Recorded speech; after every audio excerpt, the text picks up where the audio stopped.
What's up, everybody? I'm Philon Pittman. I'm a writer, I'm an actor, I'm also a public speaker. Typical day for me, I get up 5 o'clock every morning, maybe 5:30, hit the snooze button a couple times.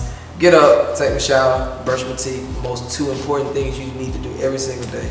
Get ready and head to work, sit in that Atlanta traffic, which is so horrific. Go to work for the City of Atlanta Solicitor's Office as a Community Affairs Coordinator. And throughout the day, planning, making sure that I'm executing my job duties and performing at a great level. That's how you get promotions and raises. And then by 5 o'clock, 5:15, 5:30, I'm off, heading home, back in the Atlanta traffic, heading home.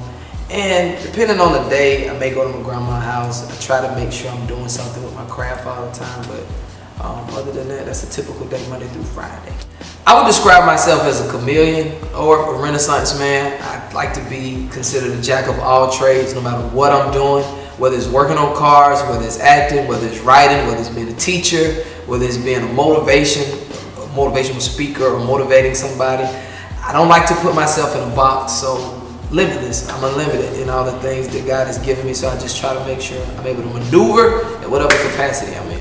For me, I try my best to, whatever extra time I do have, to make that slot available. If I get a call, hey, let's shoot, I want you to be a part of this. Of course, right now, the main focus is making the money, bringing in, paying the bills. But no matter what, I'm willing to sacrifice. I'm always ready to, if somebody calls me when I get off work, hey, I got something, let's shoot. I'm on my way. So right now is making sure that whatever extra time I have, whether it's the weekends, whether it's when I get off work, that I pencil that in and make sure I'm able to make myself available to film. Action. To me, acting is an art. It's the ability to be able to become a different person, a different character, but at the same time still adding your own flavor into it. I think it's an expression, a beautiful expression of creativity. I love being able to do it. I know one of my favorite actors, Denzel Washington, always said, even with acting, it's not so much that you are imitating the person, but you at that given point, you embody that spirit of that person or even that character to the point where it projects on the screen to us like, oh my God, is that, you no longer see Philon. You then see whatever character or whatever mode I'm in. So to me, it's being able to create a whole different alternative world or alternative perception. Being able to really make it come alive to the people and the viewers. Whew, you gotta have a lot. I think one of the main things is tunnel vision. I think whenever acting, you gotta be focused on the character. You gotta be focused on that given role at the time. So I would say tunnel vision, consistency, being able to portray that character day in and day out, because you always remember when you yell action and in between those cuts, it could be different days. So you got to make sure that you're staying consistent with it, dedication, making sure that you are not just trying to act the words off of paper or just reading the script and say, oh, I'm just going to try to act this out, but really becoming one with your script, really becoming one with the character, being able to, like I said, when people watch it, they're just like, oh my God, that's not you, or they see a totally different person. That and that's just hard work, the grind. I mean, because it's not easy. Doing some of these things and making sure it comes off right. A lot of times we watch movies and actors make it seem so easy, like, oh my God, it's so easy for, Lawrence Fishburne or Johnny Depp or Denzel Washington or Leonardo DiCaprio, some of the greats, Robert De Niro, Al Pacino, well, that's Scarface, but you know what I mean. How they able to just project that, and no matter what role they play, even Will Smith. But there's a grind, I guess you could say. You got to lock in and just have that tunnel vision, and with that comes the consistency, the hard work, the dedication, everything else that I think makes an actor a great actor. For me, my plan right now is to be in front of the camera 24/7, as much as I can. Be behind as well as in front of the camera. I think a lot of times people only focus on being in front of the camera, that you lose sight of how important it is to also be behind the camera and watching, being able to kind of see how directors view things, because then once you get in front of the camera, you're able to do what a director sees, or you're able to help bring forth that vision. So for me, it's just being behind and in front of the camera as much as I can, whether it's big or small. I think sometimes we shy away from humble beginnings, or oh, this is small, nobody's going to see it. But you don't understand, the more and more you practice something, you're perfecting your craft, so you're able to experience these things, kind of get some of those rough edges off of you, so by the time you do get in front of the big scene or the big screen, you're able to project and like, wow, how did he get to that point? It's because he or she, you stayed in front of the camera, you were making sure you become a student of the game. So right now I'm just a student of the game, and I'm trying to learn whatever I can from whoever I can. Whew, that's a hard question. I think it's so many. I'm gonna give a shout out to some, so don't nobody hate me. We're gonna go with Will Smith. I think has done a great job with that. Johnny Depp, Leonardo DiCaprio, Robert De Niro, so many more. But mine, I'm gonna have to go with Denzel Washington, Mr. Denzel. And the reason why I say that is because I think prior to, you had Sidney Poitier, Sammy Davis Jr., some of those actors that were on the scene before him, I think he brought to the screen an extension of that suave, that charismatic acting, that you just fell in love with the character no matter what it was. And I think Denzel has done a perfect job of creating that, his own character, his own role in some of the scripts that he's played. It's almost as if you're like, how does he do that? How does he go from The Preacher's Wife, which is one of my favorite movies, to Training Day, or Reuben Hurricane Carter, or Malcolm X? And I think he's brought the character so much to life that he's really set a standard, even just for the black community as far as black actors.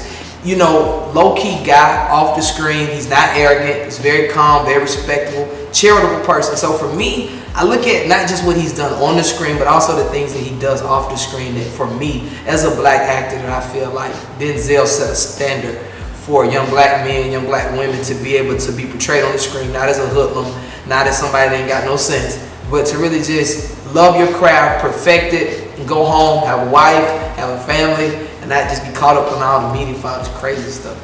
Yeah. Alright, right now I'm in the process of filming a mini-series called Tape, with my boy Kevin Polite, 908 Filmworks. We're working on that series. It's a constant going series. We're actually still filming, so stay tuned in for that as we start releasing some of those videos. Working on some documentary type things with Unlimited International, something that I'm a part of, that me, my brother, and my sister started. So some of the things we're going to start filming and documenting as well. It's going to be more so on the documentary side of things. Right now, that's what's coming off the top of my head. Some of the things I've worked on in the past was Just Cause. I started in that playing a character who thought he was Denzel. His name is Kevin. You should go actually watch that out. It's Just Cause 1.1, 1.2. But we kind of stopped, so we didn't get a chance to finish the full filming of it, but you can just get a little snippet of it where we were going with it. And right now, just waiting, working on some other things. Got some things in the pot stirring up. But like I said, I'm always ready and willing for new things to come. This is how I'm going to use acting to impact the world. If you're watching this, unless something wrong with you, you're probably laughing at me because I'm crazy. I know I am. But for me, I think one of the most important things in life is laughter and love. And for me as an actor, whatever I do, I always want to portray that. Even if I'm playing a serious role or somebody crazy doing something, I still want to be able to bring home that love, that laughter to people, because we live in a world full of so much negativity. And I think through avenues of acting, you can encourage people, you can inspire people, and you can motivate people on so many different levels by just being yourself, bringing the character to life. And I think that's what we need to see more on the screens, because at the end of the day, we got to be a positive light, and that's how I would use acting, or how I will use acting to impact the world. Welcome in, everybody. Thank you for coming out tonight. Thank you for tuning in. This is Mr. Denzel Washington. I'm better than Denzel. That's my little brother. And you understand that? I guarantee it, and I promise it. You're going to watch this one day, and you're going to look up, and you're going to remember everything that I taught you, son. Everything, every nook and cranny, nigga. You understand that? I guarantee it. Bet your bottom dollar. Okay? So listen. At the end of the day, great actors are great actors. Okay? Every morning when you get up, I hope you put your shoes far under the bed. So you got to get on your knees and pray. As he took that quote from me. I started it because my grandmother told me. That's right. That's a good question. Who inspired me?